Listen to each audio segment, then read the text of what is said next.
Hello and welcome to the Journey with Tabitha. Today I'm with the exceptional minister Kaestrings and his beautiful wife. It's going to be an explosive session with two of them. So please do listen, share this video and subscribe to this channel.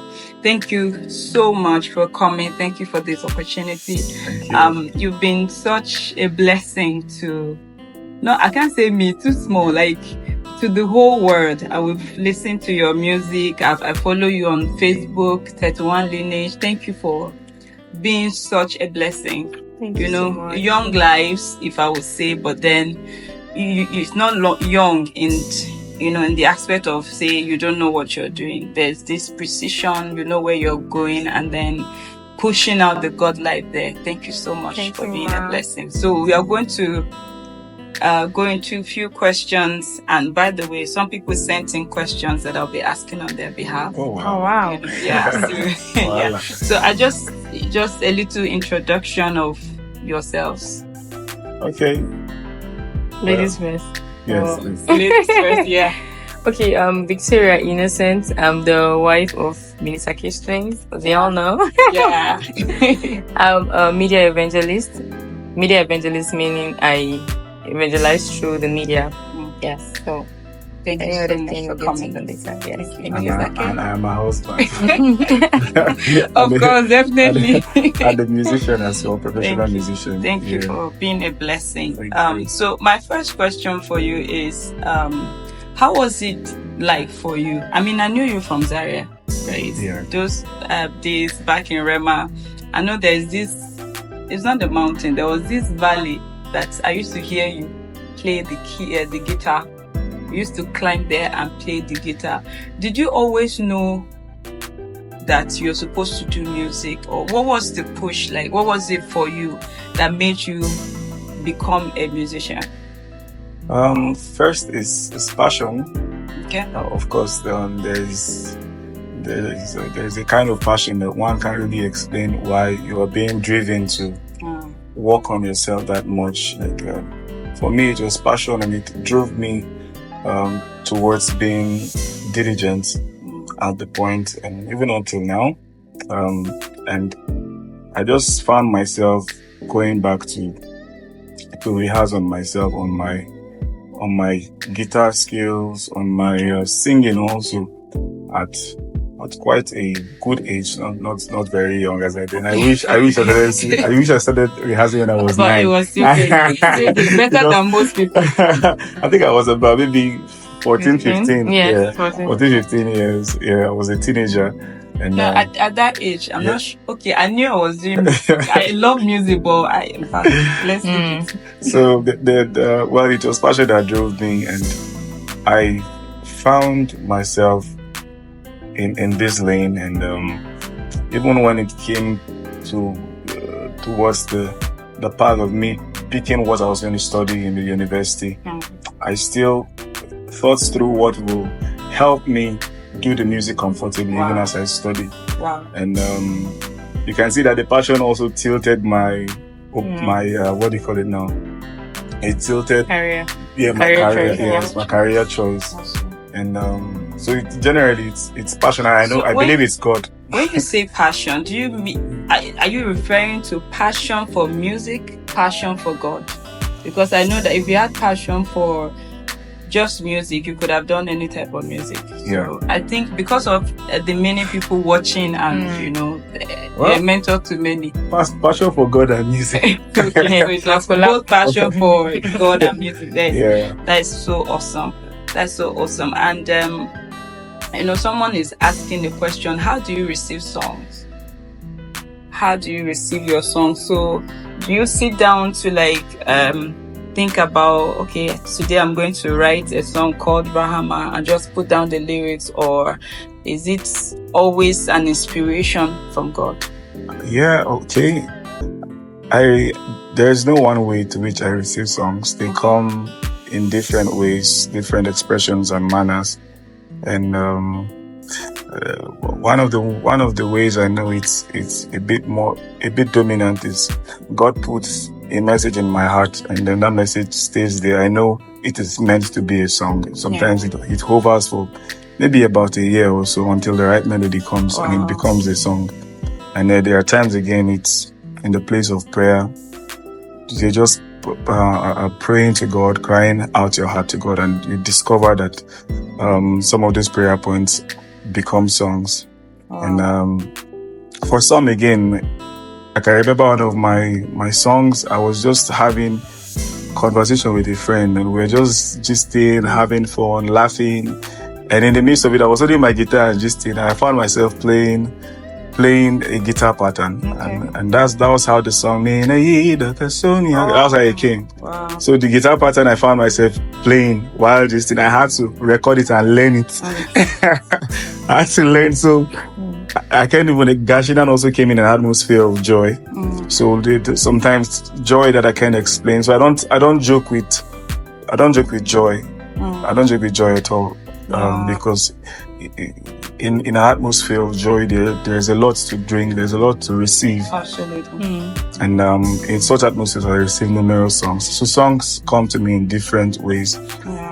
And the Bible says that it's with joy that we draw from the wells of salvation. So it's very important that even in that doing music, you remain joyful. Yes. Right. So I would like Mrs. Vicky to answer this next question. Okay. Someone was asking, and so while planning for this, I had to put out a post that, okay, I'm meeting with this beautiful couple, and someone asked a question that I should ask you. When you decided to marry him, did you guys have everything sorted out? Like, was the money there? Was there a car? Did you know that he was going to become... I know that he wasn't the Kaestring we know now. Okay. Right? Yeah. We knew that this is a blessing, or this person was blessing, like, but I mean, the level of influence wasn't this much. So what pushed you, or why did you make that decision to be with him? Well, we both knew where we were coming from. It wasn't like I am from a very advantaged family. When it comes to advantage, I don't mean like potentials. I mean, like when we say advantage in Africa, we mean like you're not from a wealthy home. Yeah. So we just met in school, and then his person and my person, like we're just flowing. There was nothing, like we're not thinking at that time. It's just about God, about love, about passion. There was nothing about whether I was going to make it. Maybe because of where I came from, we don't, like, that is not a factor of how he has money or, what does he have, what doesn't he have. As far as his character, his values align with mine, it was just the push for us. And then when he came, he wasn't having everything. We grew together. Because I know some points, there was the time he gave me 20k. It was like, it was the highest money I ever gave it. He ever gave anybody.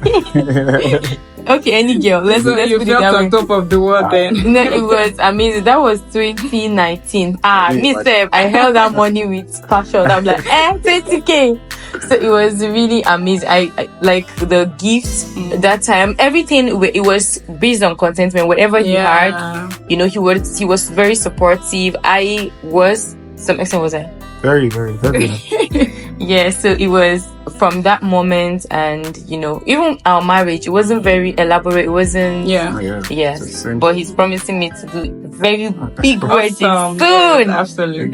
Yes, and to add to that, one thing I know is even if she doesn't mention it, I know that she has foresight, and that's what a lot of people. Foresight. Yeah. Yes, I was very sure that he wasn't, like, there was no way we're going to remain at that level. It was we knew it, both of us knew it. He knows, like, I believed in it. I believe that this music, God was going to make something, like God has already shown us. It's not like we knew how it was going to happen. We didn't know how it was going to be, whether it was going to be in the next 2 years, 3 years. We did not know. So now when we go back and discover that it wasn't a lot of yes, we are in awe, and then we are always humbled, like, Father, how are you able to do this thing within this short period of time? Like, how are your promises coming so quickly? Because truly, compared to where we are coming from, we stayed in POE in in Abuja. Yes. That was the first place we stayed. The first place we stayed in one room. My husband and I were taking bike. Yeah. Even when I got pregnant with Naraya rather, we were taking bike. We were flying bike the first 2 months before God blessed us. It's a vehicle, so it was the journey. When the vehicle came, it was a gift from God. It was a gift. So that story. Yeah. That's story for another day. Wow, that's awesome. Yeah, that's awesome. So, how did you? I know, the story is just beautiful. A lot of young Christians, I think. So, I'm at a loss sometimes. I don't know who is supposed to make that decision. Rather to stay, okay, I know this guy or I know this lady and I know that we are not at the place we all want to be, but should I go ahead, right? And it's just awesome that you were so confident to know that, I guess because you both had a sure foundation of, both being in God and the word of God working in your life. It's just so beautiful. Yes. But then and then to add to what you just said, for people who feel like if it doesn't okay, I'm taking a risk. For us, even if it was a risk, even if we were not here, it won't have mattered. Yes. Yeah. Even if we were not here, it won't have mattered. All our eggs in one basket. So it was a beautiful risk. We knew that God was going to bless us, but no matter when He chose to do it, we were okay with the level because we were enjoying every season. There was a sync in values, in visions. Like we synced in values, in visions, in what we want to see in our lives. And as far as there is no sync in values, like synchronism in values, in your visions, in other aspects, and I think it's not, I don't think it's a worthy investment. But then as far as there is a synchronism in values, then do well, just so that there won't be any loss at the end of the day. There won't be any loss because your values are married together. Yes, and those are paths to greatness. Those are paths. If you meet someone who truly loves you, who truly supports you, who sees you as God sees you, to some extent, I see my husband seeing me. Like my success whatsoever will never freak him out. Like his success, we are always on a tribe that greatness it is. And no matter how, like I said earlier, and when he decides to do it, we knew the part of the justice of the shining light would always be better than our yesterday. Oh my goodness. Yes. Thank you so much. Well, I feel like going to just say, yes, I'll marry you. Thank you so much. So how do you manage social media influence comes with a lot of challenges. How do you manage those challenges whenever I'm sure you must have encountered probably some challenges, being online and being Kaestrings' wife or being Kaestring yourself. How do you manage that? I'm asking for, I get disturbed when I see certain things in the name of church or music ministry, which is, it doesn't now speak well about God. So we are not representing God well. So how should a young minister behave him or herself? Okay. I think you have asked plenty questions in one. Well, I think to start with the first about managing influence. But personally, I've seen how God has worked on us before now. Like before He unveils a new season to you, He prepares you for it. So as far as it is God, He never unveils it to what will kill you at the end of the day. Yeah. He'll prepare you and ensure that you are strong enough to take in whatsoever is coming. And we've seen God do that. And it humbles us. And in all, how to manage influence, I believe, is just humility and simplicity. Don't carry it on your head because it is not yours. If you carry it on your head, that's when you die. So we don't carry it, and then it can be very deceptive. It can taunt your growth. You just feel like, okay, I am something, so there's no need doing more. There's no need pushing for more. So all of those things, it is important to just sway it aside. Don't even see it, and press forward for the mark that is ahead. Yes, there is so much. So God keeps working on you. Before He unveils another level, you must have. I'm sure most church people have had people say stuff like dead or die to self, die to. So I believe that one has to die the desires of the next level before the next level comes. Awesome. So there are influence above what I have seen, and for me to experience that, I have to like bend low again in humility to be able to be elevated that high. So I am also inspired when I meet people who are extremely influential. I mean, heavily influential, and you meet them face to face, one-on-one, and they are so down to earth and humble. Imagine if such a person is down to earth, then how should I not be? Yeah. Do you understand? So it's inspiring when you look aside. Look, you know, there's this saying people always say, never stay in a company of people where you are the greatest. Yes, yeah. It is a big risk. So a lot of times it's very important. The moment you stay in a company of mighty men, it keeps you humble also. You see that there is more. There is more.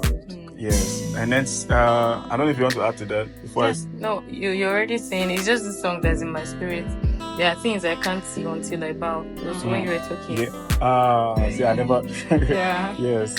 And then secondly now, about all of this stuff's going on, misrepresenting Christ now. I believe it first begins with aside striving for gifts, for influence, a lot of us don't actually fear God.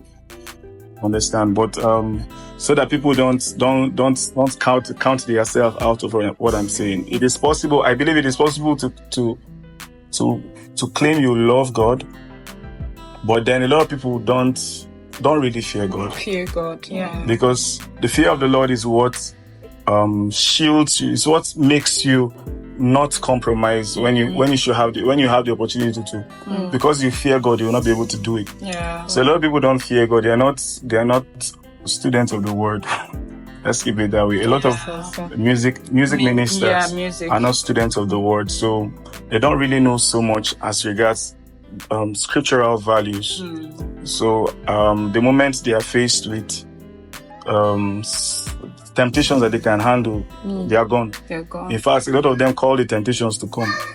So, and we have made up the decision, even before we got married, that anything that has to do with scandal, anything that has to do with stuff that get to tarnish the name of Jesus in our lives, we are doing away with it. We are not even giving a trace. We are not giving the enemy a loophole. Yes, no matter what. So we've been able to, by the help of God, create systems that shields us. And then we have mentors, like marriage mentors that we look out to, who have gone ahead, who have been married for over 20 years and no iota of scandal. These are people who are at the top. Yeah. To mention one, Pastor Paul and his wife. These are people with great family values and zero scandal. So it simply shows that it is possible. It's possible. It is possible. And there are a lot more people. There are a lot of more people. So it is very, very possible. So, and because of that, we are inspired and we are shielding our lives as well to ensure that there are no loopholes. That's very important. Thank you so much. Because of our time, I don't know if you have any last words. I just want to tell whoever is doing this that just make God the first thing in your life. The priority should be above. It should be above and beyond. Either ministry, marriage. Let him be the first. Let him be what is he saying? What is he saying right now about my marriage? Who married first is not counted. Is not worthy. Oh, now me marry first. I married at this age. All of those does not matter. When you are in the table of greatness, people will not ask you, when did you marry? Yes. When you meet God, that's not the first question he asks you. When did you marry? Are you married? Do you have kids? All of those things. God first. He should be the priority. He should be the first. in everything, in your music career, even if you want to blow, whatever, if it is him that is the intent, he makes everything beautiful in his time. Yeah. So just hold on to God, though. Don't let him out of your life, out of your decisions, whatsoever. Hold on to him so tightly. He's always there. And this season, whatever you're passing through this season, trust me, God is in control and he is there with you. He said in his word, he will not leave nor forsake you. Yeah. God bless you. Awesome. Thank you so much. I'm so blessed to have this session with you. You can follow Kaestring on social media. He's everywhere. On social media, 31 Lineage is on Facebook, on Instagram, on YouTube, on YouTube as well. So please do follow them, and your life will never remain the same. Thank you so much, and see you on the next one. God bless you. God bless you. God bless you.